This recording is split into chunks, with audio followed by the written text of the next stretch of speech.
Hi everyone. In this final video, I wanted to introduce and kind of go over the final portfolio. So hopefully you've already looked at the video for the research essay, which kind of goes over the specifics of that assignment.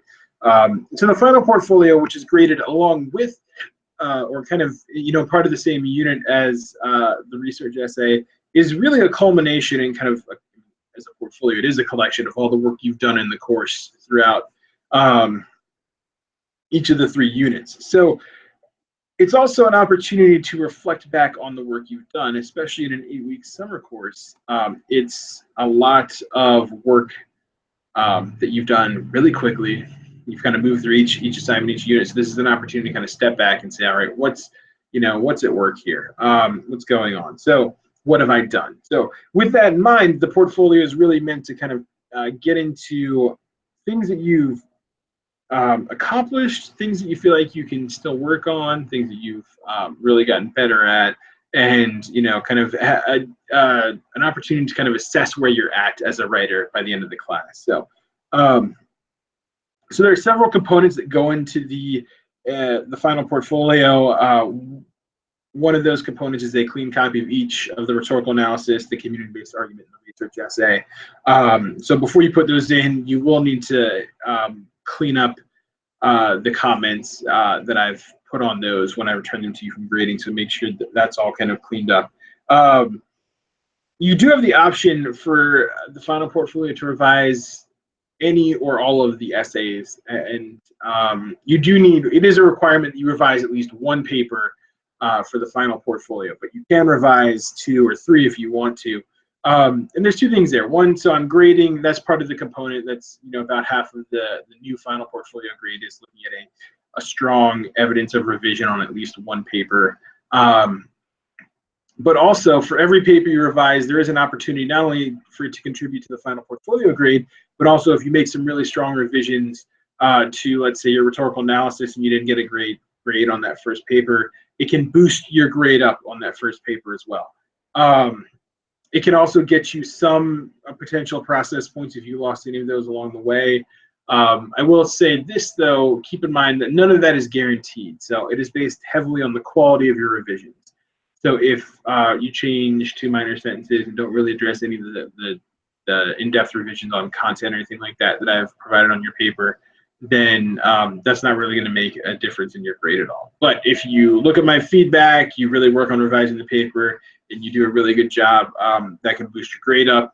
That can, get you some process points back, in addition to contributing to the grade on the final portfolio itself. So there is one new thing you will be putting together overall for the final portfolio, and that is the reflective cover letter.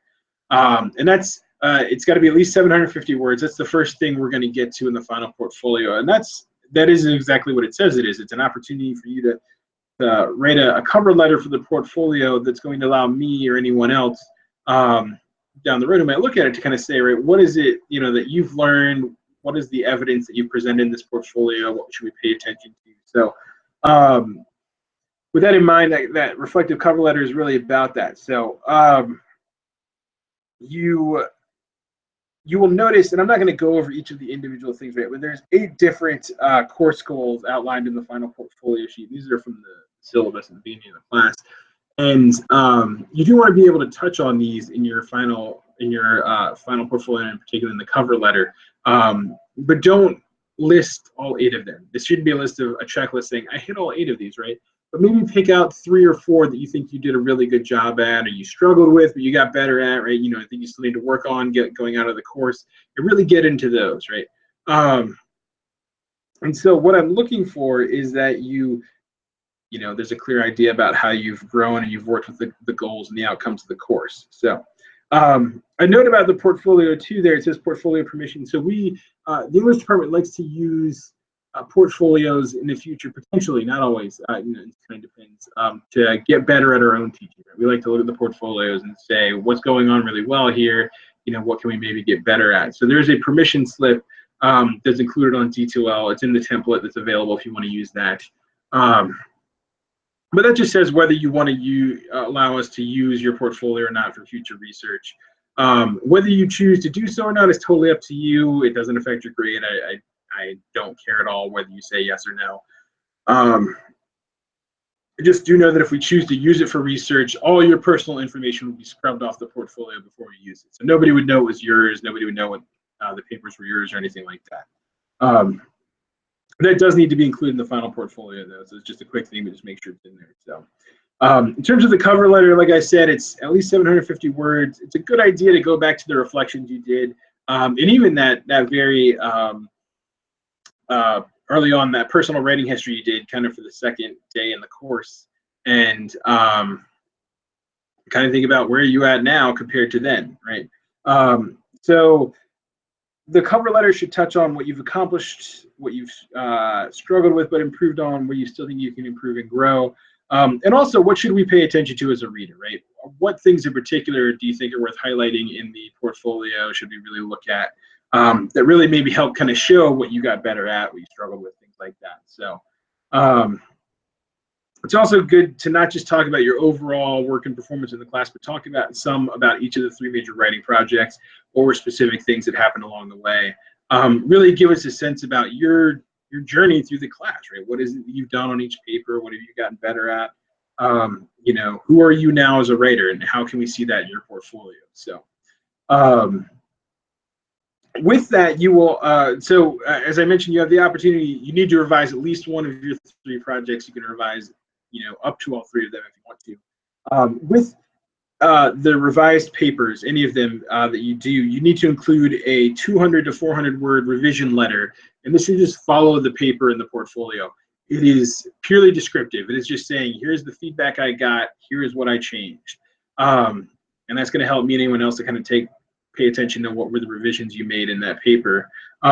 If I don't see a revision letter after a paper, I'm going to treat it as not revised and just kind of, you know, see that it's there and move on. So if you choose to revise, you know, 1 paper, 2 paper, well, you need to revise 1 paper, but if you choose to revise 2 or all 3 papers, make sure there's a revision letter after each of the papers talking about what you've changed. In terms of submitting the final portfolio, you need to submit it as one single PDF or Word document. As I said, there's a template up on D2L you can use and just kind of cut and paste your information in. If you build it on your own, which is also fine, there's a specific layout. So if you notice under format, the first thing we should have is a cover page with kind of the important information. Then the completed portfolio submissions permission slip right after the cover page. The reflective cover letter should come right after the permission slip and the cover page. And then a clean, unmarked copy of each of the 3 papers. So the rhetorical analysis, the community-based argument, and the research essay. And you should also then have that revision letter following any of the papers that you've revised. So keep in mind the rhetorical analysis and the community-based argument should still be in MLA format, just like you did earlier in the course. The research essay, again, should be formatted based on your field. If you're doing something like APA for the last paper, you don't need to change the header for the portfolio. Just kind of keep it as a standard header throughout. So the page numbers don't need to change for that. But do have the APA cover page at the front there. So the portfolio should follow those same formatting guidelines: 12-point Times New Roman or Calibri font. Should be double space, have 1-inch margins, all that stuff. So the grading breakdown in terms of what I'm looking for in the final portfolio are the reflective cover letter and at least 1 revised essay with the revision letter. So those are the kind of final 10% of your course grade that I'm going to be looking at. So there's again a rubric as always on D2L with the expectations for the final portfolio. So look at those to get a sense about what I'm looking for in particular. And notice too, in the last week, you'll have a couple of days that are devoted just to working on the final portfolio before it's due. You know, so use that time accordingly, and just be aware that the final portfolio deadline is a firm deadline, given that I have to grade those portfolios and turn around the final course grade. So, you know, other than that, as with everything else, if you have any questions about the portfolio, you're not sure about anything, please let me know. But otherwise, it's been a real pleasure reading your projects throughout the course and everything, and I look forward to seeing kind of the culmination of all that work you've done in these final portfolios. So otherwise, thanks. It's been great having you in the course, and good luck.